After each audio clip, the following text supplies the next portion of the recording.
So the pandemic at the moment has meant that everything's pretty much moved online, and that includes things like playtesting. So what challenges have you faced with creating an online version of your game, and how have you been able to overcome them?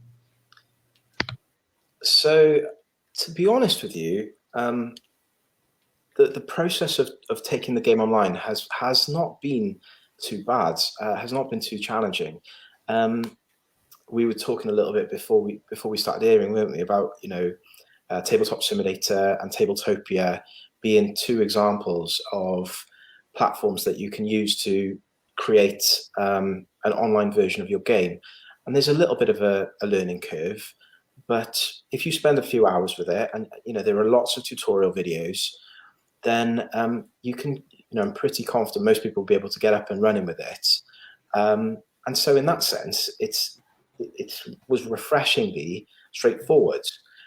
But there is a big challenge with playing games that way, in that if someone plays your game on Tabletop Simulator, they will naturally relate that to their experience of what it would be like to play it in real life, so to speak. Now, I've read statistics around playing games on these platforms, and everything takes a little bit longer. They estimate that a game can take up to 30% longer to play on an online platform compared to if you're playing something in real life, just because the physical act of picking up a card and reading it is just so natural and so quick, compared to having to know the keyboard shortcuts and going through that process.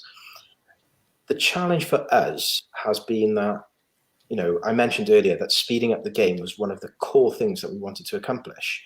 Well, you're playing the game on a system that is inherently slower, and there's nothing we can do about that. The only thing, we have to hope is that people can appreciate and understand that these things would be quicker if they were doing them in real life. But it's a challenge, I think, that all board games will face. It's just the nature of it, but it's certainly a million times better than nothing at all. And also, you said, you can flip it around. There are massive benefits to it as well, moving things online, in that, in terms of playtesting, you can get it in front of audiences that you would never be able to reach before. And also the cost implication, going back to that, you can create a prototype of your game on Tabletop Simulator for nothing, apart from the cost of purchasing the software, which is pretty cheap. On Tabletopia, it's free.